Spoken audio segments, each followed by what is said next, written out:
Gray Hat wants to know, ad-free videos are the best. It's a pleasure to support you. Sorry for another enforcement question. Who can enforce the FAA regulations? If a cop who knows the law sees me fly without a spotter, could I be fined? How much would such a fine be? So, Gray Hat, only the FAA can enforce FAA regulations.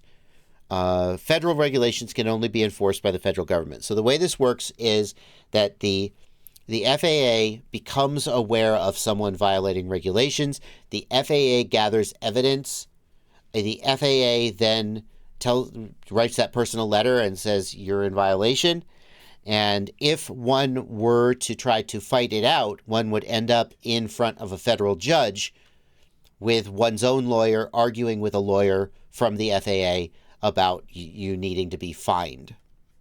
Now, the reality of the situation is that the FAA doesn't have people just running around in parks looking for people violating regulations. They don't have people scouring YouTube. I mean, I guess I don't know. 100% no, that's not true. I don't think they have the resources to just be scouring YouTube looking for people for violating regulations. So normally in the past, when someone has gotten fined, it has been like, I'm thinking of Paul Nurkola's Flight of the Year, which was a video where Paul Nurkola flew around a train, a moving train. He flew into a boxcar. He flew underneath the car. He flew in between the cars. He flew around a bridge. It was a freaking awesome video. And he was contacted by the FAA. He was fined for that. Technically, they fined him for not having Part 107. So he was doing commercial work by posting to even the video wasn't monetized. I'm not sure what their argument was. I know the video wasn't. Oh no, the video had copyright music on it, so it was monetized, but he didn't get any of the money, sadly. I can think of a couple other cases where people have high-profile cases where people have been contacted and or fined by the FAA. In every single one of those cases, the video became so popular that Karens, normal people, saw it and went, oh my God, heavens to Murgatroyd, this is so dangerous. And then they called the FAA and reported it. And enough people called the FAA and reported it. The FAA went, okay, we need to look into this. So although only the FAA can prosecute these things, if a cop, let's say that you are just a complete bonehead and you fly your drone onto the landing the runway, onto the runway at LaGuardia in the middle of the day, and you just do some power loops over an airplane. And then some cop comes and finds you. And it's like, hey, you, stop that.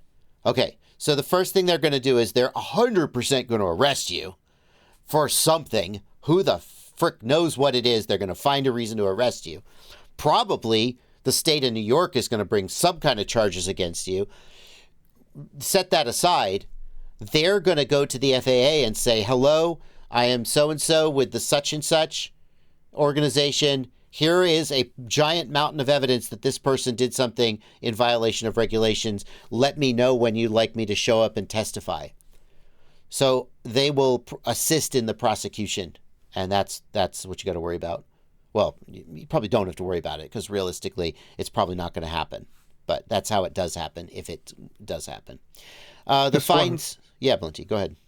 Oh, I was just going to say, the main interaction I'm aware of with cops and this sort of thing, highlighted by remote ID, is essentially that, like, they will call the FBI, and the FBI will handle your case to the FAA.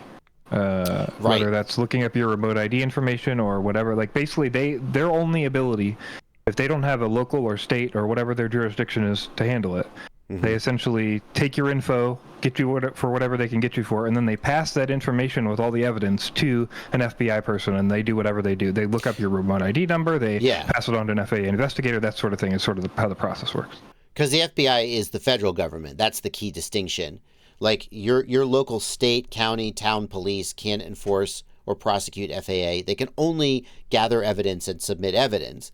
But they can call the FBI field office and go, Joshua Bardwell was flying in violation of FAA regulations. Here's all the evidence. And then the FBI can go to the FAA and say, hey, you need to deal with this.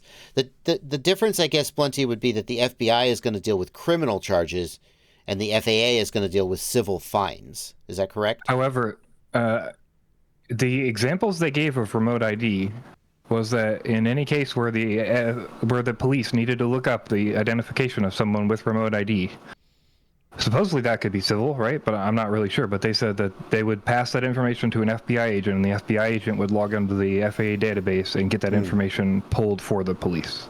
I mean, So I I'm guess not sure the police exactly how are that works. the police are sometimes involved, like in civil cases.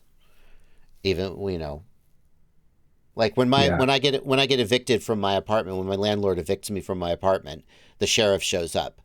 This is not a criminal endeavor; it's a civil endeavor, but the law enforcement is involved. If I had a civil case where I was going to try to like subpoena information, theoretically, maybe that would go through the police, and maybe that's what's going on. Anyway, the fines are typically $1,500 per infraction and up, but like the standard price for a single infraction is $1,500. So.